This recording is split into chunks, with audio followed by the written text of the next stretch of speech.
punishment of virtue. Why doing the right thing often feels like losing. There's a social media post making the rounds right now that captures something profoundly frustrating about modern moral life.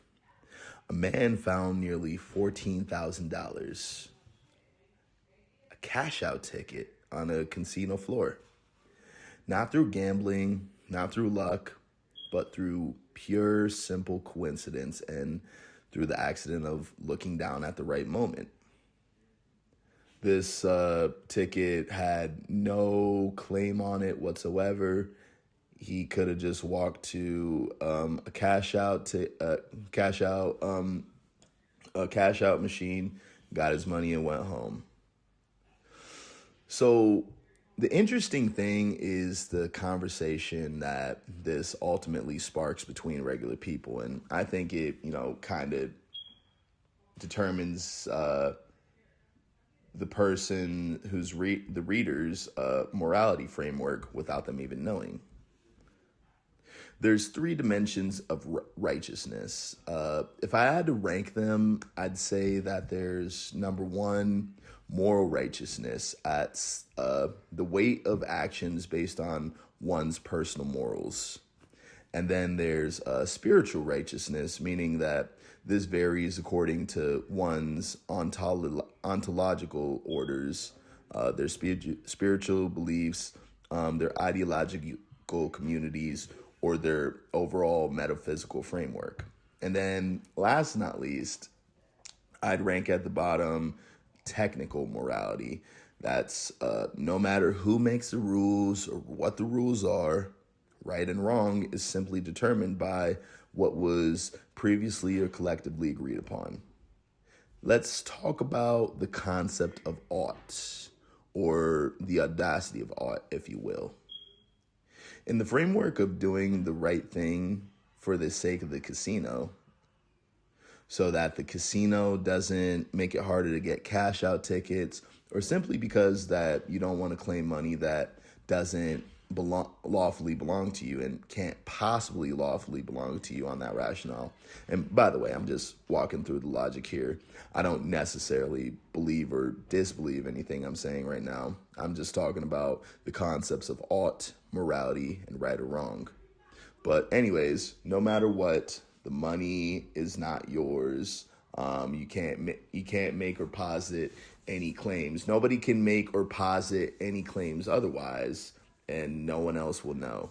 This exists completely in a bottle where you can make whatever decision you'd like, free of the consequences.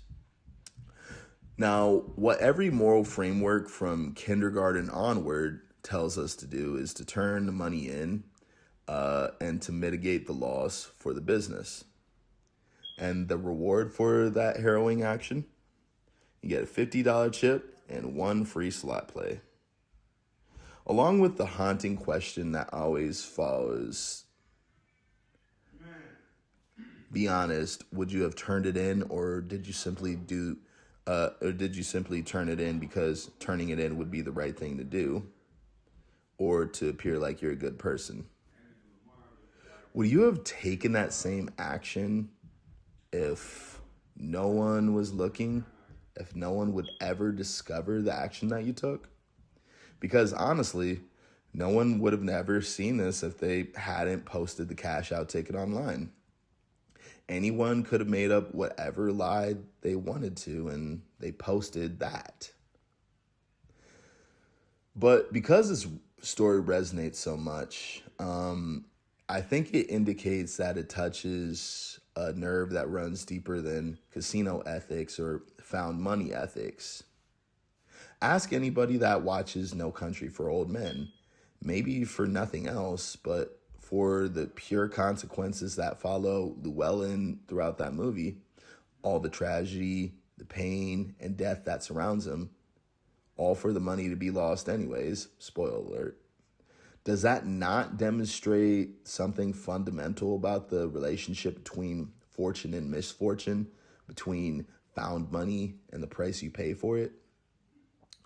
The person in our story turned in the money. They did what we're all supposed to do. And their reward is so insulting, so inadequate that it transforms a moral act into what feels like a transaction where they got a much worse end of the deal. $50 for not choosing to steal $13,000. One free slot play, not even real money, just a chance to gamble, which statistically means more than a 50% chance for you to lose that money. This also invokes the stories of Kevin Ford and all the fast food workers who work at fast food places for 10, 15, 20, 30 years just to get a gift certificate or a box of candy. It's fucking crazy. You'd think, at least skeptically or cynically speaking, that corporations must realize that these types of errors are going to happen more than once. The presence of one unclaimed $13,000 ticket, the mere existence of that alone, existing in perpetuity, not in an advertising way, or maybe this is some sort of weird means of guerrilla advertisement, I can't call it. But my point is, it very much seems like it would have been the smarter and truly wiser and more incentivizing thing to do in making sure that returning people's funds is incentivized. It would have been the truly wiser and more sustainable thing to do within making sure that returning people's funds returning the casino's funds. It's not people. You're not defending any random person. The random person who lost that ticket, they lost that money forever. Do not make that conflation.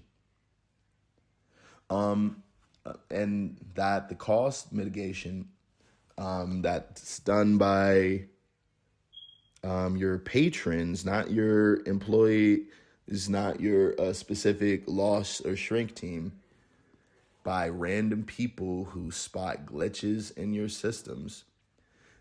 That cost mitigation from those parties is especially incentivized. Because here's another question that I feel like everyone asks and probably asks for themselves in one way or another.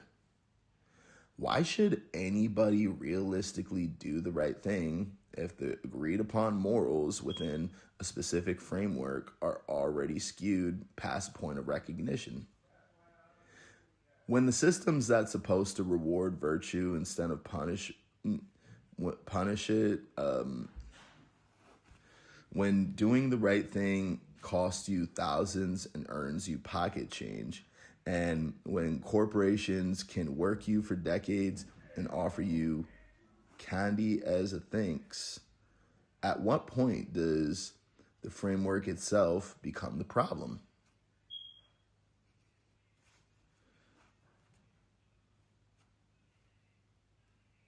When the systems that punishes virtue instead of rewarding it, when doing the right thing costs you thousands of dollars and earns you pocket change, and when corporations can work you for decades and not be forced, persuaded, or incentivized to offer you more than a box of candy as a thanks, at what point does the framework itself become the problem?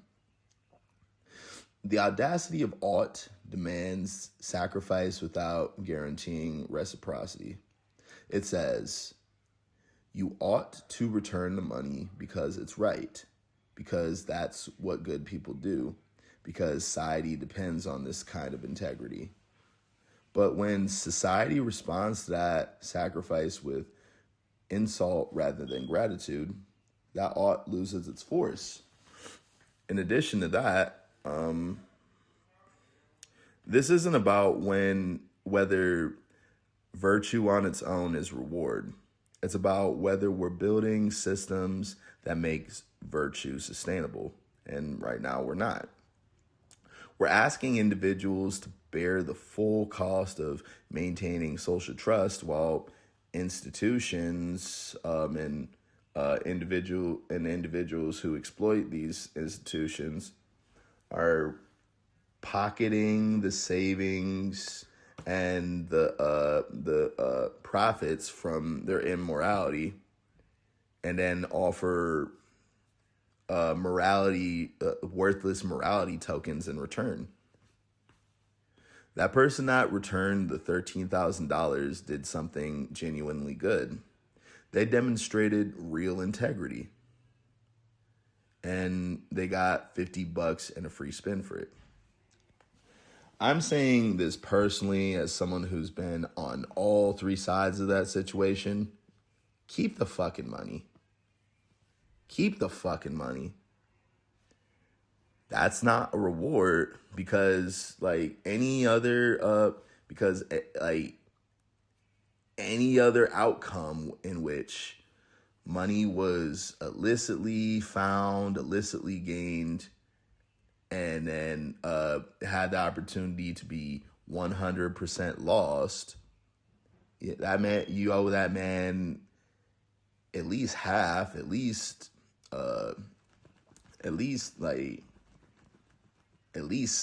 more than what he can make in a month, at least something that's not insulting. Because on immediate material terms, losing can feel like doing the right thing. And what does this end up revealing about our moral framework? It reveals that we separated the language of virtue from the reality of profit incentive and, capitalization. But damn near everything is going to be about capitalism on this page, guys. We tell good people to be good while building, encouraging, inoculizing, idolizing, and mimicking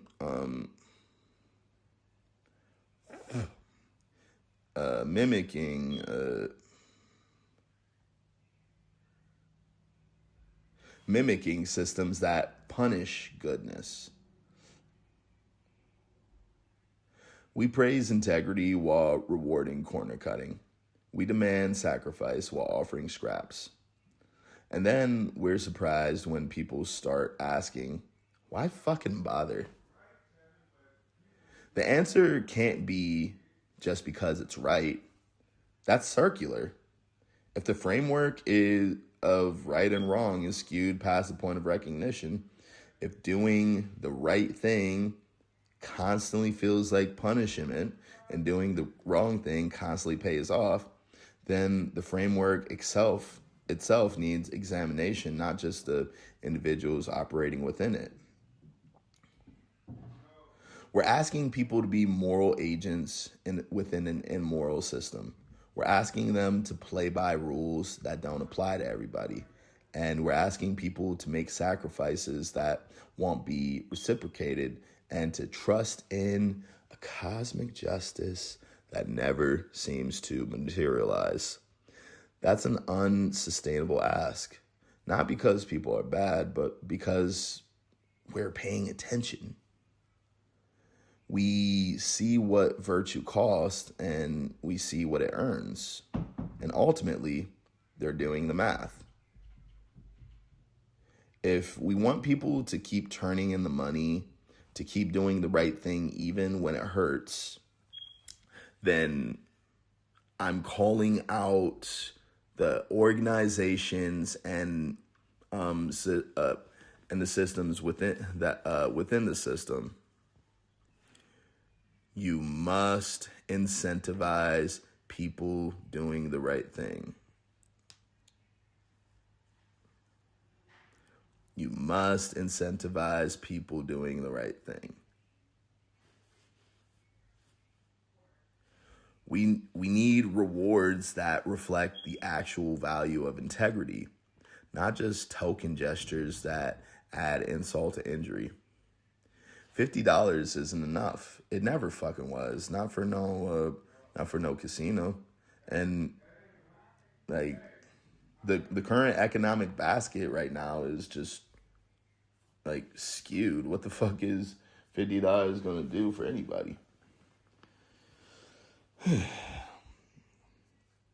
And we shouldn't be surprised when more people start keeping what they find. Because at a certain point, the question isn't, would you have turned it in? The question is, why would you? And now the honest answer is getting harder and harder to articulate.